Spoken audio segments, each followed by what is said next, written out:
Ladies and gentlemen, welcome to the Ambassador's Lounge. Lord Palmerston, a 19th century British politician, a statesman and a former Prime Minister, famously said, "We have no eternal allies and we have no perpetual enemies. Our interests are eternal and perpetual, and those interests it is our duty to follow." The words of Lord Palmerston are often summarized as, "There are no permanent friends or enemies, only permanent national interests." Now, President Trump's slogan of America First ideally encapsulates the essence of this concept.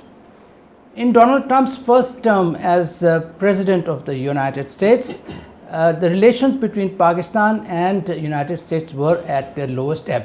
And he, in fact, highlighted this in his tweet when he said, "The US has foolishly given Pakistan more than $33 billion in aid over the last 15 years.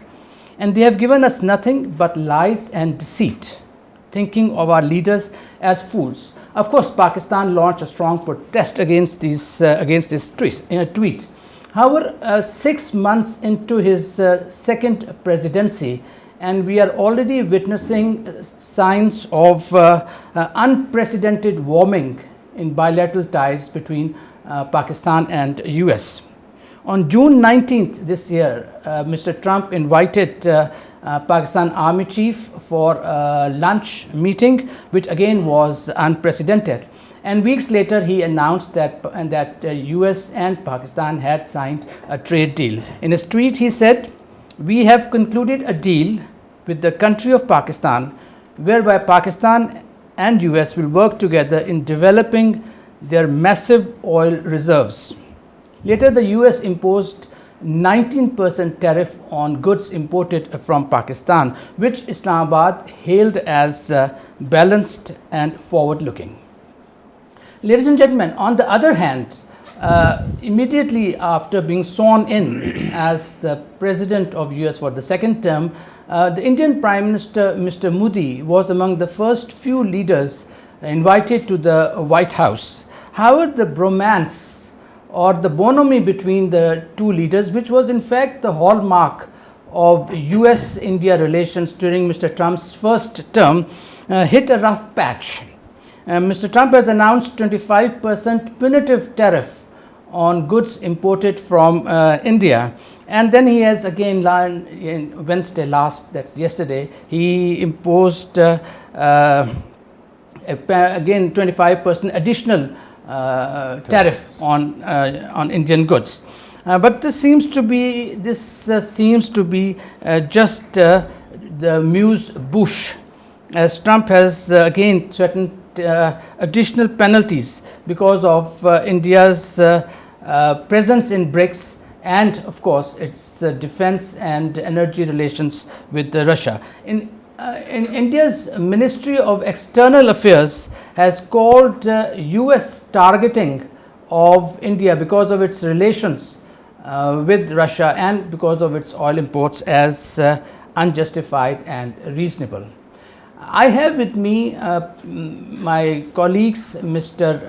Ambassador Ayaz Muhammad Khan and Ambassador Riaz Bukhari, and I will discuss with my colleagues the reason behind the tensions, the friction that are there at the moment in US-India ties.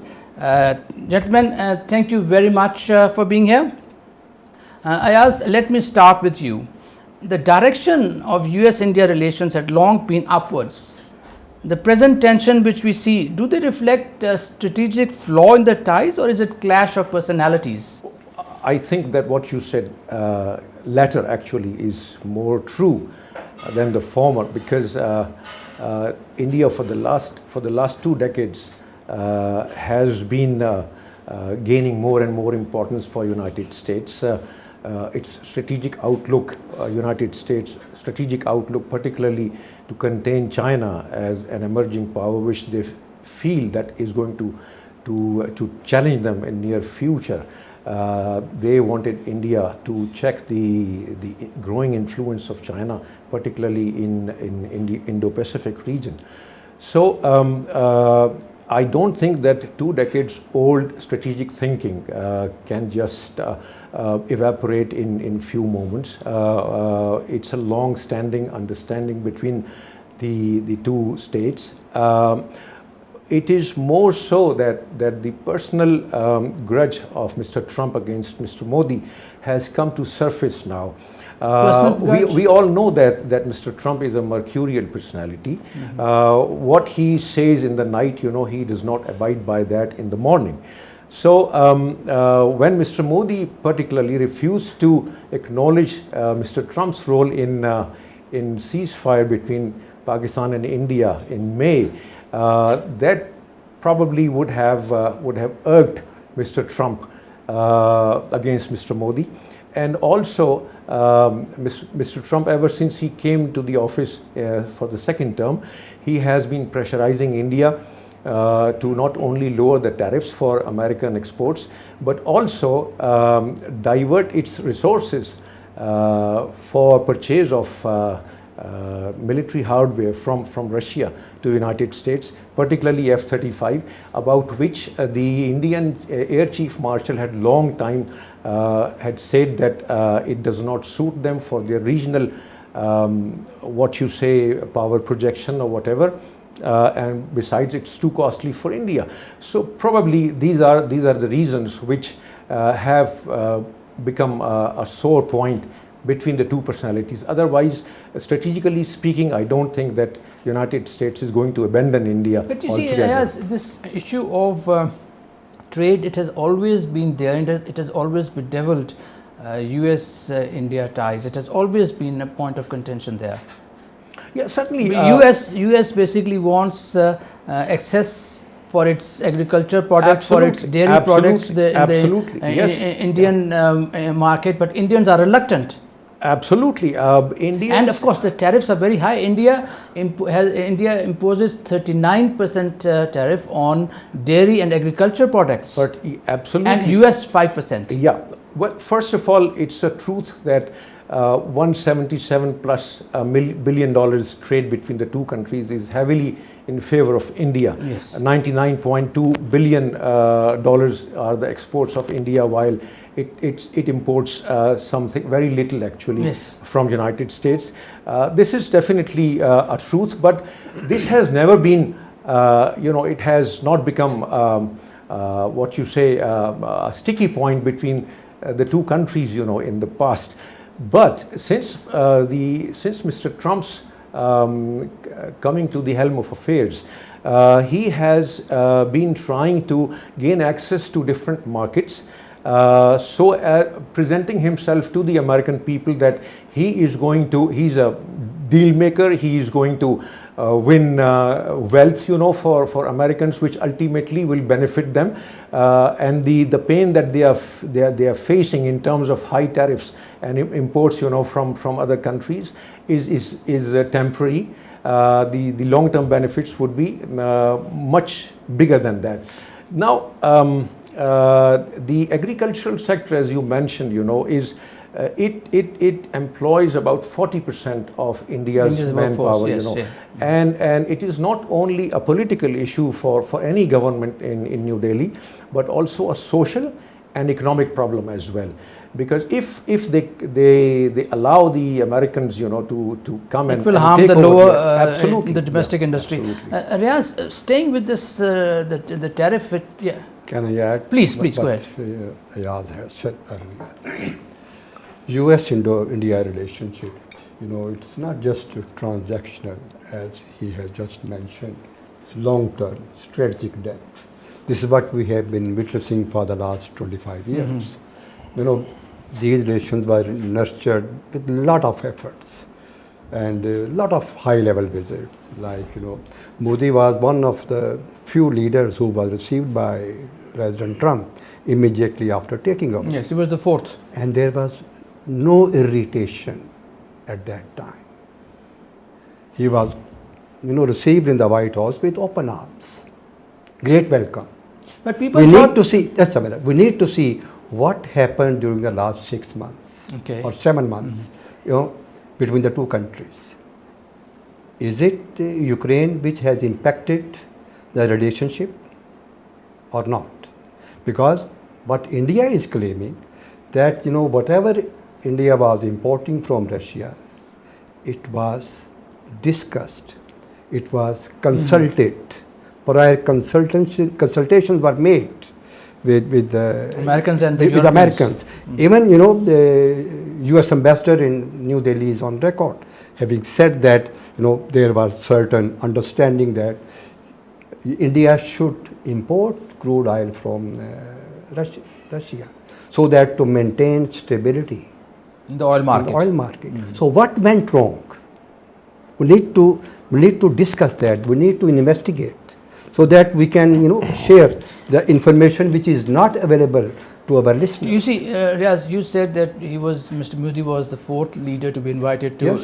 to the White House in his second term as president. But then many people think that he was in fact summoned, and the tensions were already there, because during his speeches election campaign, he had been talking about the tariff, increasing the tariff, and he had referred to India that their tariffs are very high, obnoxiously. That's what he used. They were obnoxiously high. Yes, so it was always there, and in fact the trade discussions had started immediately after Mr. Trump this is took what you are implying now, that U.S. leadership is trying to exert pressure It is. on I believe so. Prime Minister Modi Yes. to accept the conditions of the United States to finalize the deal, the trade deal. So far, 5 sessions, I think, Yes. have been Six, held. yes. Five, Maybe five, 6 five. or 5. So whatever number, they were talking to each other, and suddenly the situation changed. What happened? You see, even J.D. Vance, you remember, he went to before Pakistan. Exactly. He was in New Delhi, Delhi, yeah, he went to and India. it was this purpose, because the talks were taking place in in the New month Delhi at of that time. April, the Vice President was in New Delhi. Yes. So till that time, there was no public, exchange of, hot words. It seems that Mr. Trump was frustrated. Yeah, yes. I think yes. Look, Indians are. They say it's about Indians that they are tough negotiators. So probably Mr. Trump is getting frustrated that India is not agreeing, or the trade deal is not being signed. So the question is, how much pressure Indian leadership can sustain? That is the issue now. Having 50% tariffs already announced, and there could be some additional measures as well. Yes. Some sanction maybe. So how Indian leadership is going to deal with this situation? Can they compromise on their agriculture sector? First of all, I don't think India can compromise on agriculture sector. Number two, it is important for Mr. Modi to maintain his stand, his stature, his image of a tough person. He cannot be seen giving in, and I think that is what is happening at the moment. I think, actually there are a couple of factors which are contributing to this situation right now. One is that we should bear in mind that India has been buying Russian oil for ever since Ukraine war started. It started. This was not new, and this was not unknown to the American administration, that India actually, as you said, that Indians had informed the Americans, and it was being purchased. The oil was being purchased with the consent of the Americans. Now suddenly it has become a sore point between the two. Then we know that India has been buying, military hardware from Russia for a long time. This is not new to anyone. So suddenly, this kind of argument that that India is helping Russia fuel the war in Ukraine, by using the money that India provides, and also that India is refining the oil and is exporting to other countries as well. The fact is that European Union countries are also importing a lot of machinery and other things, from Russia. Don't you think that it fertilizers, machinery, and even oil? Yes, absolutely, yes. Okay, Riaz, I'll come to you. Despite these current problems which we face, which we see between US and India, there's still a lot of common ground in India-US relations. They have substantial ongoing cooperation in commercial, economic, technology, defense sectors. Now, even people-to-people ties are very strong between the two countries. Now, are the analysts overstating the nature of present tensions? We need to see what is the public posture of the U.S. leadership towards Indian leadership. There has been only one statement from the Ministry of External Affairs on this. India has generally been silent on this. Mr. Modi has been silent. Otherwise, they have not responded to different, I would say, provocative statements by President Trump, and tweet or other public statements by the U.S. leadership towards towards India. And then, we have seen President Trump has stated many times about his role in stopping war between India. 29 times. 29 times. Yes. And Indian leadership still kept silent on this matter. And above that, we talk about the people-to-people contacts. A large number of illegal Indians have been sent back home against the wishes of the Indian government. So, then, I think the public posture will cause damage to the depth of the Indo-US relationship. If you just talk about the agreements and the understandings and the long-term strategic arrangements agreed between the two leaders, former President Biden and Prime Minister Modi during 2023 visit to Washington. If you look into just that, the scenario, the relationship has strong depth. But if you just look at the statements of President Trump, then you cannot say so.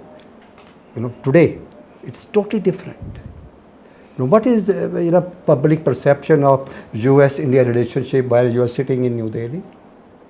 People are expressing their negative sentiments about the U.S. leadership, because if India accepts the pressure which is exerting on the Indian leadership to accept a trade deal, that means Indian agriculture sector will suffer, Indian pharmaceutical sector will suffer, Indian aluminium sector, steel sector, textile sector, all these sectors will suffer, and they will lose huge number of employment opportunities for the Indian leadership. No doubt President Trump wants to make America great again. But so does Mr. Modi. He wants to make India great again. Yes. So that is the tussle between the two. In my view, right now American foreign policy is being steered by only one person, and that is Mr. Trump. He is pursuing his ideals, his ideas on whims. And that is why we see the ups and downs in various relationships of United States with other countries. For instance, when Mr. Modi was enjoying a close friendship with Mr. Trump, and then suddenly they parted ways with each other, it was because that Mr. Modi refused to acknowledge Mr. Trump's role in the ceasefire between India and Pakistan. Not only that, but a telephone call between the two leaders it turned quite sour, in which Mr. Modi flatly refused to acknowledge American role there, and that probably has become a sour point, between the two countries. Absolutely, yes. In fact, Mr. Modi also refused to visit when he was invited by Mr. Trump.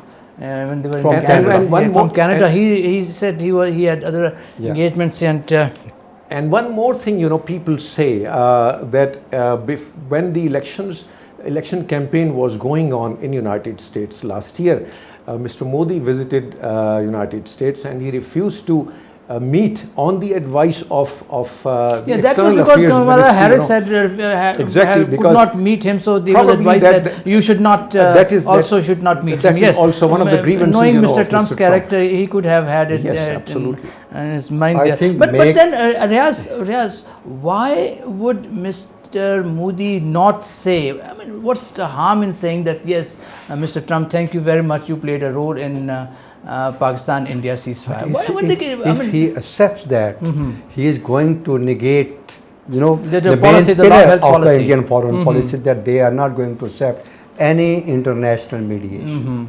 Okay, gentlemen, sooner or later these tensions will subside, and they will surely subside.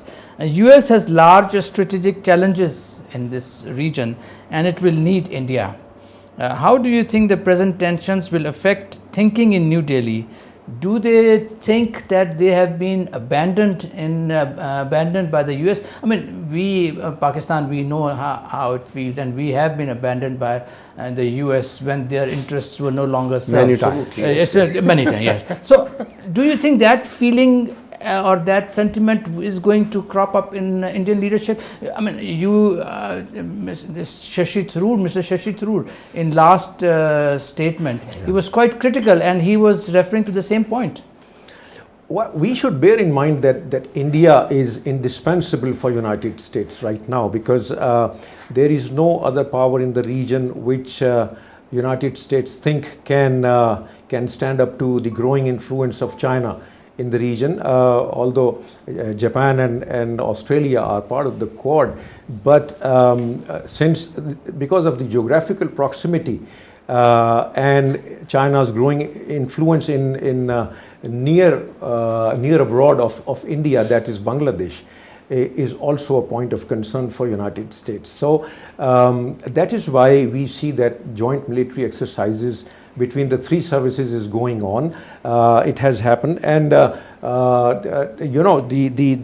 Tiger Triumph 2025 three services, tri-services exercise did take place. The defense cooperation to some extent, is going on. One of the reasons, I recall here that Mr. Modi's disappointment with Mr. Trump is that in recent meeting, with our Chief of Army Staff, it transpired that United States was going to equip Pakistan law enforcement agencies with American equipment to fight terrorism here. And Indians are thinking that the same equipment, could be used against them. And then India had lost a very strong protest on this meeting. There are many factors which are contributing to think, but in the end, as you said, that this is temporary, and once the national interests of the two countries will ultimately prevail over the personal differences. Over the personalities. In addition to what Ayaz just said, if you see, whatever happened in April in Indian illegally occupied Jammu and Kashmir, India blamed Pakistan. The US did not support that narrative. And then a number of times, during tension between India and Pakistan, Trump said that he stopped the war. India did not like it. And then Mr. Trump also offered for mediation. Again, India did not like that. So I think that tension, or the President Trump's the whimsical approach to deal with the issues was not welcomed in New Delhi. That might be one of the reasons that now President Trump is using pressure for a favorable deal, at least in the trade matters, so that to enhance, U.S. share in the Indian market. Because so far, India is having advantageous position as far as bilateral trade is concerned. Okay, let's bring in Pakistan also. Ayaz, do you think that Trump's Pakistan pivot will compel India to recalibrate its China policy? And how will then it affect the dynamics of US-India ties? Well, there have been some indications, some gesticulation, I would say, from New Delhi to United States as a retort to what Mr. Trump has been doing to India. Mr. Jaishankar visited China last month. But that was in SEO context, not bilateral. Of course, but over a period of time, some saw is being seen between the two countries. That is, for example, the easing of visa regime, by both the countries. Yes. Chinese have indicated to the Indian businessmen that they can come and visit China whenever they want, and vice versa. India has also allowed China has also allowed Tibetan Indians, Hindus to visit to Tibet, for their. But the issue of Dalai Lama is there, which still bedevils the relations. That is there. But I would say that the trust deficit that exists between the two countries will take a lot of time to vanish. These are just pressure tactics, by India to show to Mr. Trump that it is getting closer to China, but getting closer to China is not that easy, because China has higher stakes, with Pakistan as well. Riaz, please. Mr. Modi, same point. Mr. Modi is expected to visit China later this month to participate in the SCO summit. He'll be going there after 7 years? Yeah. Yes. Yeah. Do you think that is the decision to go there is sending some sort of a message to Americans? Coming to the SCO, to your question, I think we should not ignore India's role in the BRICS. That is another bone of contention between India and the United States. So we should not. India is very active now in BRICS. We should not ignore that.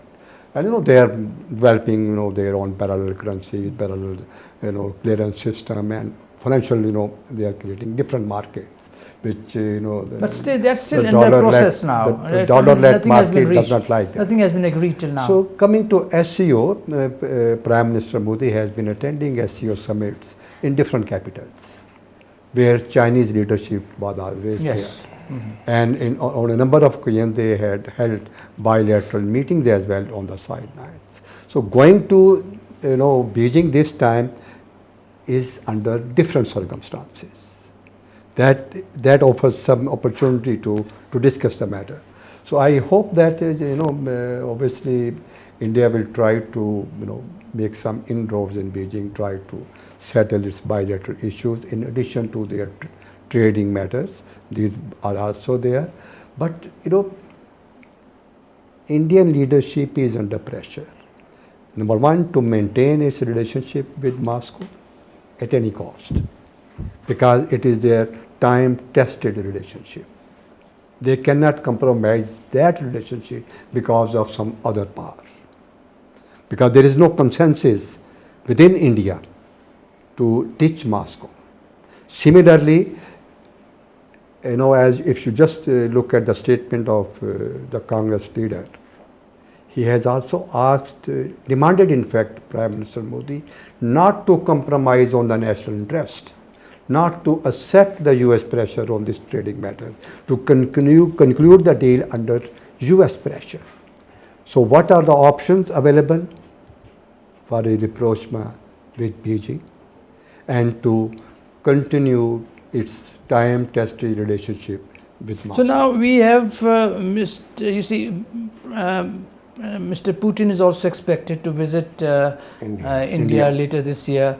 Mr. Trump is also expected to visit India this year. Mr. Modi is expected to visit, and he will visit, they have confirmed it, he will visit China for so now, and then there is talk about reviving the Russia, India, China trilateral, which was established in 1996. Now, is India, does this show that India has her options wide now? And has India realized that this is where the future lies? No doubt, India has been, opening up to the rest of the world, while India was regarded in the past as being in the Moscow camp. But we should not ignore the fact that India is the largest country in terms of population. It is the largest country in terms of so-called democratic culture, democratic values. So in that way, if you look into India, it offers a lot of opportunities to the outside world.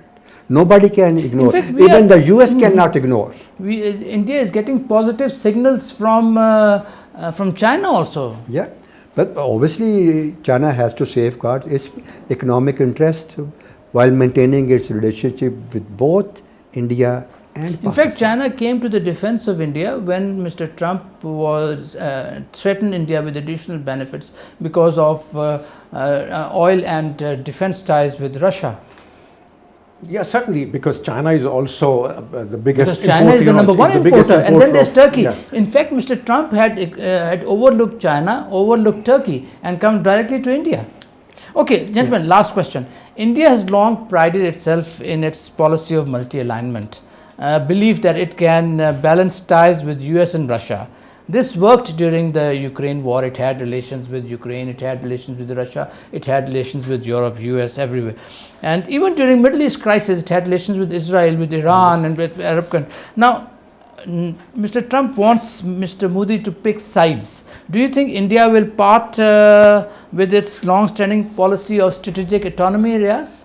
You know, that will remain there, but India needs to review its, the relationship with the regional countries.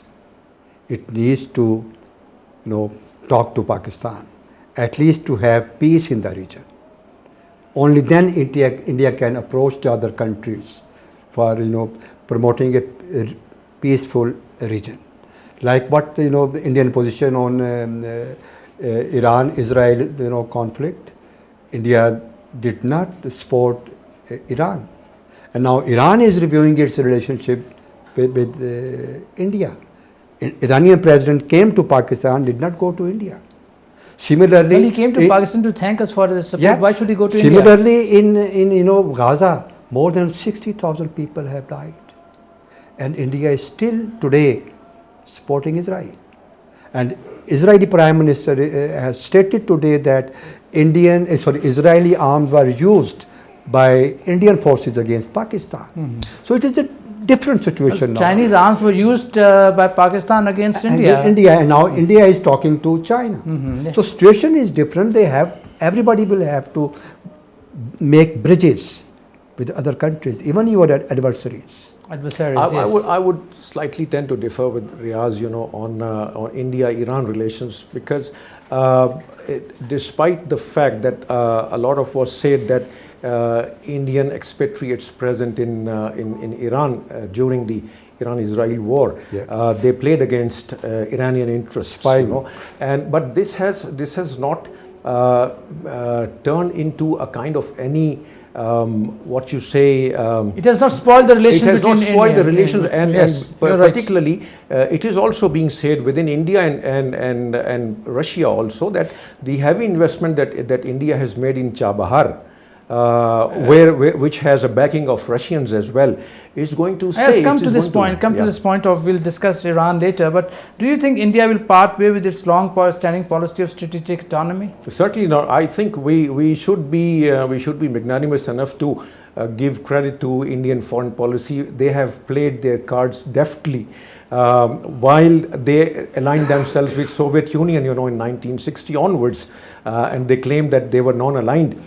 Post 1971, India became dear to United States also, certainly, and they have been maintaining a very nice balance between the two. And similarly, Indians are not expected to enrage or incite the sentiments in Beijing as well. So I think that we have to give credit to the Indians. We have to give credit to the, yes. Gentlemen, thank you very much. Ladies and gentlemen, despite deep strategic and defense cooperation between US and India, trade has always been the sticking point. US has always wanted access to the Indian markets and lower tariff for its agriculture, tech and dairy products. India presently charges around 39% tariff.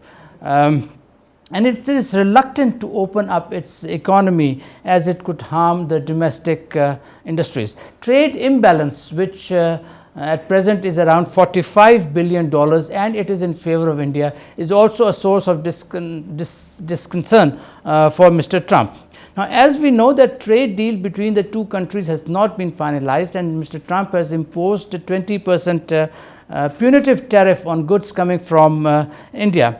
The two sides are holding negotiations. 5 rounds have been held, and the 6th round is scheduled to be held on the 25th of August, in New Delhi.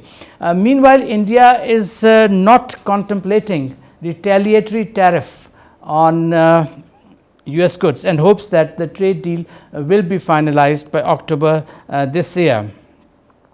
Mr. Trump, ladies and gentlemen, has hyphenated a trade deal with US to India's relations with Russia. It's energy and defense cooperation with Russia. And he has imposed last Wednesday, he has imposed 25% additional tariffs on Indian goods, overlooking the fact that China is the #1 importer of Russian oil, and Turkey imports a substantial amount of oil. Now, as trade tensions escalate between the two countries, Trump's anticipated visit to India in October-September to participate in the Quad Leaders Summit, it's clouded by uncertainty. Ladies and gentlemen, from George W. Bush to Joe Biden, India has enjoyed privileged relation with the US, and there is bipartisan consensus in Washington on deepening ties with India. However, it seems that Mr. Trump is in the process of dismantling this relation. But one must not overlook the fact that India-US relations are deep-rooted. There is a deep-rooted cooperation between the two countries in economic sector, in finance, in commercial sector, in defense, energy, etc. So, and of course, people-to-people contact is something which gives a lot of substance and an important dimension to strengthen bilateral relations. India is also the focal pillar, or important pillar of US strategy in Asia Pacific, and it will continue to be so. So, all these are indicative of long-term US investment in India. We will continue to monitor the situation as it unfolds, and we will discuss this topic again. Thank you for watching Ambassador's Lounge, and please subscribe to our channel, and we'll be back.